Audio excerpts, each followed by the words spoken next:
Hey, okay, so we're gonna tackle the ankle today. Had a few requests regarding being able to open up the ankle or just releasing tension or blockages.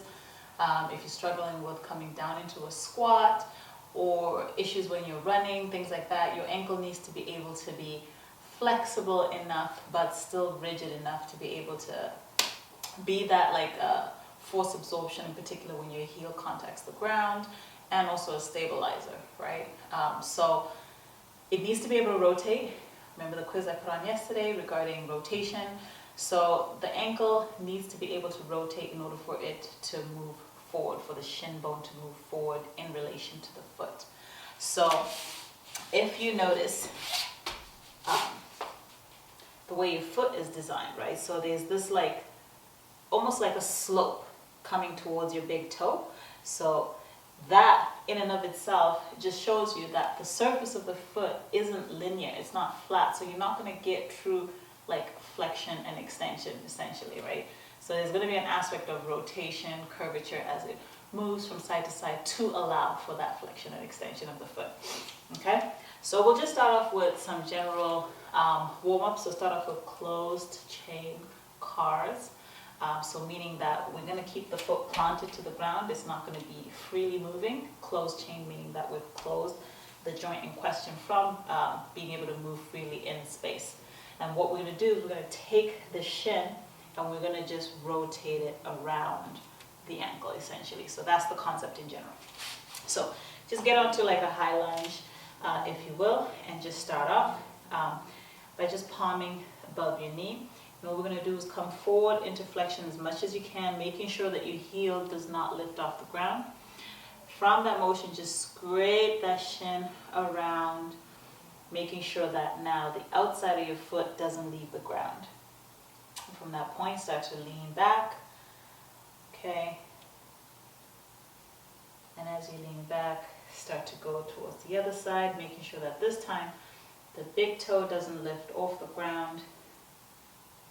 And you're just teasing that rotation. Feeling for whatever you're feeling here.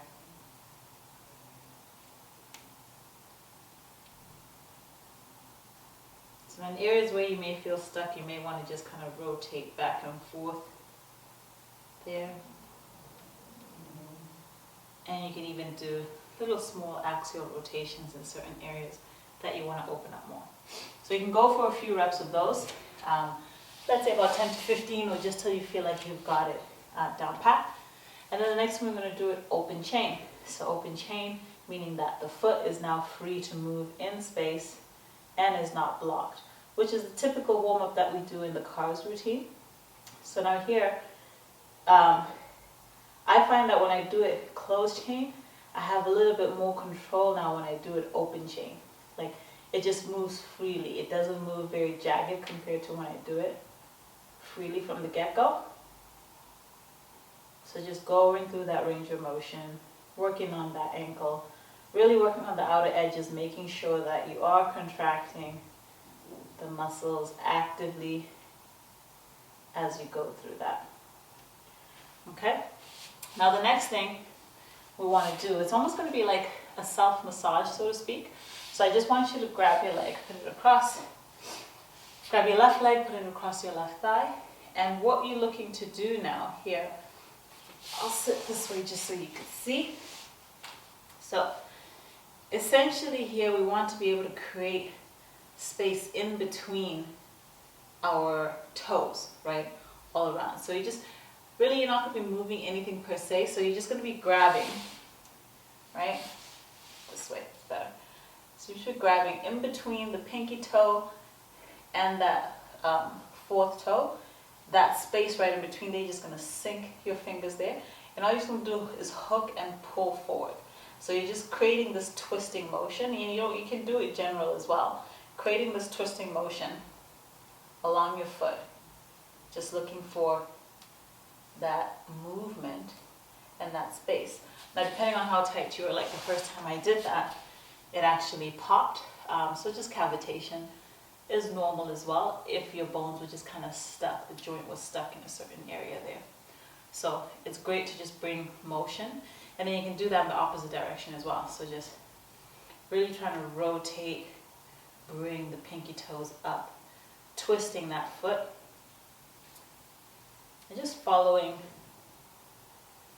that plane, feeling where there's like restrictions. And you can go up and down too with the toes, just moving the toes independent of each other, and keep doing that. So from the toes, and then keep moving up towards the foot, and still just doing that up and down motion, just feeling that they can move independent of each other. There's some sort of bounce to the tissue and not like a lock kind of thing. And just move up.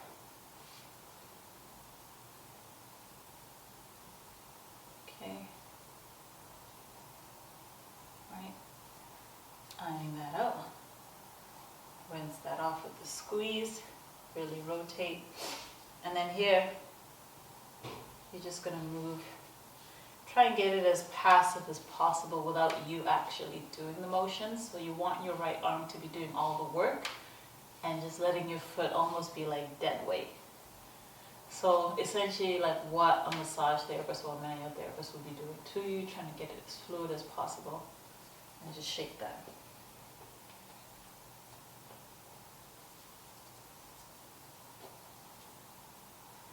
Okay, so again, rinse that off, seeing how that feels now with the cars. Cars are always a great assessment before and after you do any type of like work, whether it's fitness, whether it's manual therapy, whatever kind of tool. Is always great to see what the effect was by doing a rotational based movement.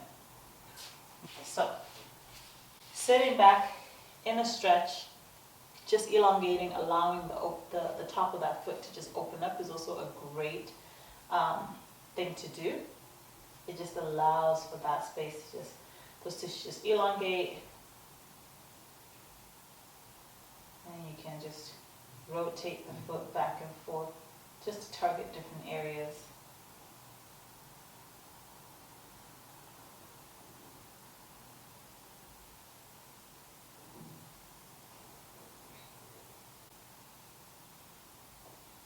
Okay? And you can sit there for as long as you need to be able to gain some sort of effect in there. Okay? And then the next thing we're going to do is now look to stretch the capsule of the ankle. So we're going to just go into inversion, which is bringing the big toe in. Okay? And all you're going to do is just taking that left arm, grabbing it, and it's just wrapping above that ankle joint. So it's just supporting your shin and your knee around here so that there's not much flip-flopping at the top. And then you're just going to invert as much as you can, and then bring your right hand to grasp just above those toes and grasping the bottom of the foot. And you're just going to hold for this passive stretch as much as you can. So hold here for about 2 minutes.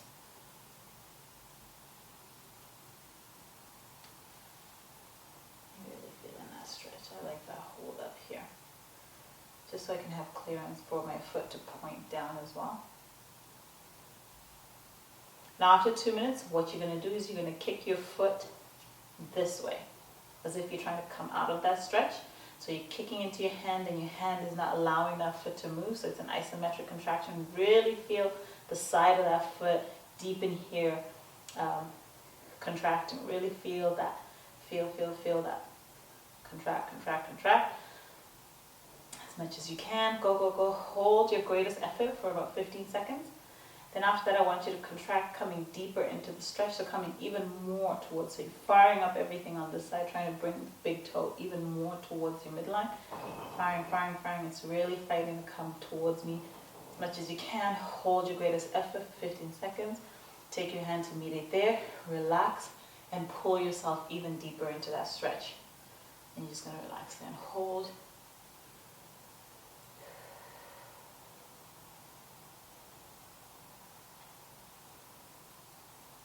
So again, this is supporting my leg from coming out into rotation and giving me that false movement at the ankle. Okay? So when you're ready again, push into the hand. Push, push, push, push, push, push, push. Really fire up, trying to rotate. Push, push, push.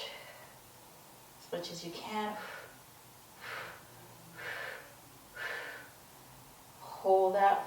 10, 9, 8, 7, 6, 5, 4, 3, 2. Immediately start to contract. Bring that big toe even further in, up towards you. Actively fighting to bring it up towards you as much as you can. Rotating, rotating, fighting that, fighting that.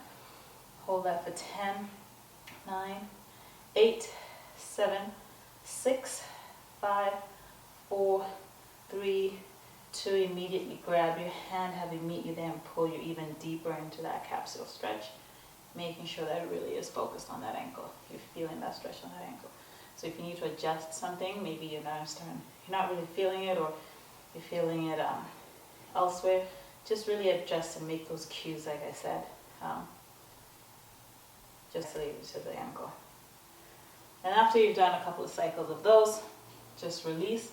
Again, cards as always. It's a great way to rinse. It's a great way to check how we're feeling. I really feel deep within this joint here. So I'm feeling that, and that's the area that I was targeting. So just creating that space, because the combination of these joints with the way they sit, essentially in and around this line, deep within this joint, is where a lot of that rotation occurs. Of course, going down here, as I said, because it's almost like an axis of which it rotates from the big toe as you walk, and then going towards the four toes. So rotation is crucial. It's just opening up that capsule. And you can do the same thing for the other side. So just grabbing this side, opening up as much as you can, taking your left hand to grab just below your foot and just opening up that space. Okay. So once you do your cards, you will feel which side is more restricted for you. Do you feel like you struggle leaning, letting your medial arch collapse down, or do you struggle letting your arch come up? So if you're struggling to let it come up, then there's that blockage there. I would encourage you to do this one more. If you're struggling to bring it down this way, then I would encourage you to do this one and open that up. So holding, same principle as before, finding that line of stretch, okay? Holding that, really feel that deep pull in and there. So that's a great stretch for me here. And the same principle, so pushing into your hand as if I'm trying to come out of the stretch. So holding, pushing into the hand, much as I can, fighting that contraction. Build that up, build that up, build that up. And then contracting the opposite way, trying to bring my pinky toes more towards the back of the room. Holding my greatest for 15 seconds, pulling myself deeper into that. Oh, that's great. This is good stuff. And you repeat that for about 3 cycles. Okay, and coming out, rinsing. So do that, let's say about 3 to 4 times a week if you can. 3 cycles of contracting and relaxing, which we call tails and rails, before we start getting into any of the strength factors. And then calibrate. Do whatever activity that it is that you are struggling with and see how that feels and how that helps. And then we can progress accordingly. But yeah, try it out.